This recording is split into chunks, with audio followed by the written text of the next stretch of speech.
Good morning guys, it's me again, Leticia's Kitchen. For today's vlog guys, magluluto tayo ng bird nest. So ito yung bird nest na iluluto natin. Ayan. Ito yung dried bird nest. Ayan guys.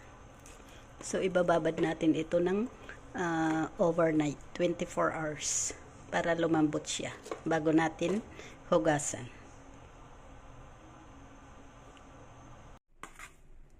So, ito na guys yung ating bird nest. Nahugasan ko na yan. Ayan. So, napakalinis na yan guys. Wala na yung buhok. Kasi, ito guys, pagka-dry ito, mayroon pa yung kaunting mga buhok na napapasama sa ating bird nest. So, ngayon ay malinis na yan. So, iluluto na natin. Ayan. Nagpakulo na ako ng tubig. So, ito yung tubig na kasi kumulo na.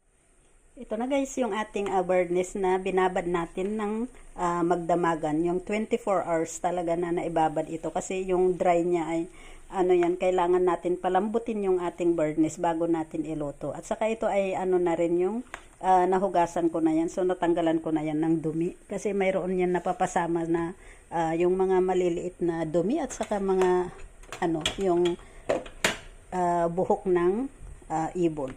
So, ito na guys, sa ngayon ay ilagay na natin sa tubig. Ayan na, napakuluan ko na yan kanina. So, ngayon ilalagay na natin ang bird nest. So, ang gagawin natin ngayon guys ay ito yung sweet. So, ang ilalagay natin yan mamaya ay yung 3 kinds of sugar. Is the rock sugar, brown rock sugar, and rock sugar white.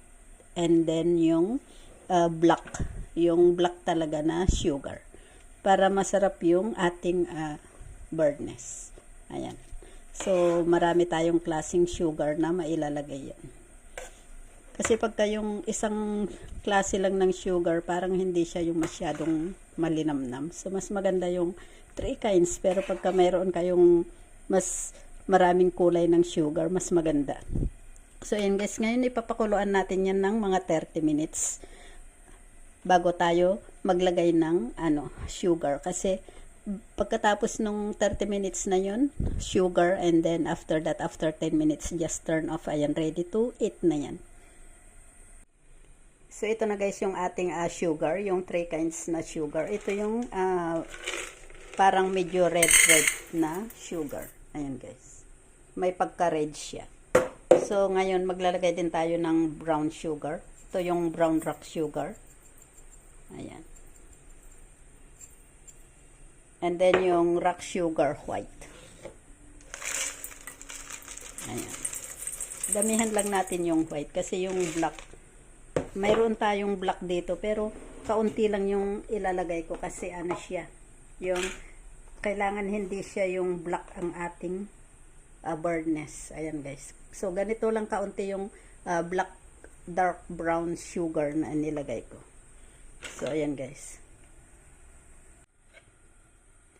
So, ito na guys yung ating bird nest. Kumulo na siya. Ayan. Pero hindi pa natin lalagyan ng sugar. Medyo mamaya pa kasi wala pang 10 minutes. Wala pang 30 minutes. So, ayan. Pakuluan lang muna natin yan. Ayan. Nagtra-transparent na yung kulay ng bird nest. Ayan. At mayroon din ako ditong kaunti kasi siya yung masyadong marami. So, naglagay ako dito sa maliit na kaldero. Ayan. Ito na guys, nailagay ko na yung asukal. Nakalimutan kong i-video kanina. So, ito pa lang nasa ibabaw pa lang yung asukal. Ayan. So, ihalo lang natin yan. Ayan. At saka ito, yung malaking pot. Ihalo lang natin guys. Ito na yung asukal kanina. Nailagay ko na yan. So, pag naihalo natin yan, after 10 minutes, ay ready to serve na yan. Ayan, ang ganda na ng kulay, parang jelly na siya. So, ayan, mag-change color siya gawa ng sugar. Yung brown sugar na nilagay natin. Ayan. So, ayan lang guys. Ayan, ready to serve na ito. Mainit pa, so hindi ako magsaserve ngayon. At saka ito ay ilalagay ko sa freezer. Para pag gustong kumain, ay naka-ready na yan. So, ayan lang guys. Thank you for watching. Please don't forget to click like and share. Thank you. Bye-bye. God bless.